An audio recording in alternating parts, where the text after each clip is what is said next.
Average Pat's Movie Reviews.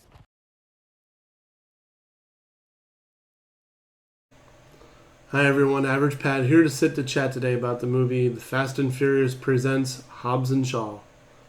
Let me start off by saying that is a ridiculously long name. Just call it Hobbs and Shaw. Nobody cares if it's part of the Fast and Furious franchise, and if they do, just tag it as a Fast and Furious story or something like that. Don't make the whole title that long. It was kind of insane. To be completely honest and open, I have not seen the last few Fast and Furious movies. I know they are currently filming number 9 right now. It feels like it's been a heck of a lot more because all you keep hearing about is them coming out. I don't remember when I stopped watching. They just kind of got repetitive in the same storylines, and it didn't really do it for me anymore. However, this one intrigued me because I like The Rock as an actor, and I like Jason Statham. Those are the two main cast. They're also a cast with Idris Elba and Vanessa Kirby. They've got incredible star power with those two following up The Rock and Jason Statham. And then there are 2 cameos of people who are just incredible, and I'm not going to ruin their appearance because it's so out of place and so funny the way they pop into place. When they show up on screen, it was quite humorous, and I don't want to take that away from anybody. The movie is based on obviously incredibly far-flung ideals. It's a little bit more of a sci-fi type side to it. There is a sinister virus that is apparently set to be released to the world by Idris Elba's character, and Vanessa Kirby gets in the way of it. Vanessa Kirby then is trying to run and is being chased by The Rock and by Jason Statham and by Idris Elba, and the world falls apart, everything goes to heck, and they have a lot of incredible chase scenes and action sequences in the meantime, which is a typical Fast and Furious type of movie, but it had nothing to do with anybody else from any of the other Fast and Furious storylines that I knew. I didn't recognize any names. I didn't hear anybody name drop or make a reference to anything from any of the other ones. Perhaps I'm wrong. If I am, please point it out to me because I'm not aware of it. Overall, the movie had a great flow to it. It wasn't too bad. There's a lot of continuity issues. One of the incidents is supposed to take place at dawn. During the whole incident, you realize real time it's only supposed to be maybe 30, 45 minutes tops that is actual passed in real time, in the movie time. And it's more like 12 and a half hours sun-wise. Kind of obvious that it wasn't all filmed in one shot, which is a shame because it kind of takes away from the scene. There are incredible things that take place that shouldn't take place that physically aren't possible, but they manage to do anyway. Like The Rock trying to hold on to a chain that restricts the movement of a helicopter.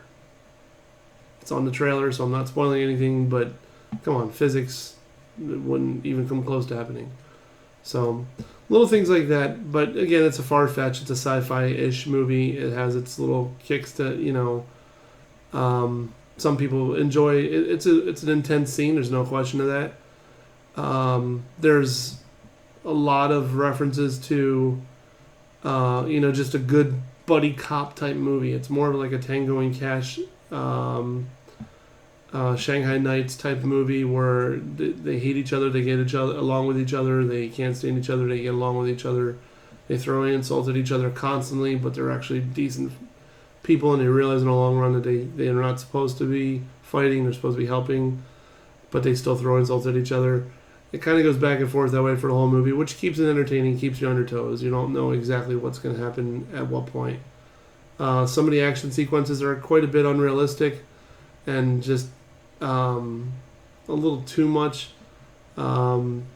There's a scene where there's a major incident to take place and The Rock decides to go out a window to take care of it and walks away from the incident like it's no big deal when it should be, like critical condition in the hospital, blah, blah, blah. But, again, it's the moment of the movie. You kind of try to tend to ignore it and pay attention to the overall feel of the rest of the movie, which isn't that bad. Realistically, my review of this, I would give it maybe a 3.25, maybe. It's not a very good storyline. It's a little bit far-fetched, obviously. Like I said, the action sequences are great. The choreography is awesome. The cinematography keeps up with the choreography, which is amazing and probably quite difficult to do. However, the movie just doesn't pick up from those shortcomings of like, okay, this is a little too fantastical. You're trying to present it as a realistic movie, but it's a little too much. Somebody should be, dead by this point, but instead they're like, ha, ha, ha, I'm fine. It's not a big deal. The old flesh wound from the TV cop shows. You get shot in the shoulder and they shrug it off and can pull their gun and lift their arm over their head when wouldn't be moving for months. So little things along those lines take it down to about 3.25. It is an entertaining movie overall if you just like, a popcorn movie. You just want to go to the movies and see a summer blockbuster and they spend a lot of money on it. It's good for that. There's no question of that. It's not a family-friendly movie. It's a lot of language. It is. Some scenes are not exactly the most appropriate for younger children. But again, it's not a bad movie overall. I did enjoy it, but it's not my first choice. So again, a rating of 3.25 out of 5. If you like this review, if you like hearing any of my other reviews, please make sure to click the like on Facebook and on YouTube. Subscribe to the YouTube channel. Make sure you don't miss any of my new reviews as they come out. And let me know what you think. Let me know if you saw it, if you have any difference in opinions.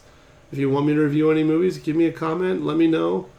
I'm always open to suggestions. I do have my poster for all the movies, the top 100 movies. Now that I've got my computer completely upgraded and the dual monitors going, I just need to find a spot to hang it. And once I find a spot to hang it, we'll be able to start doing those. I'll be scratching them off the list and doing reviews of them. So if you have any opinions or any questions or comments, please leave them on my page. Let me know. Thanks a lot. Have a great day.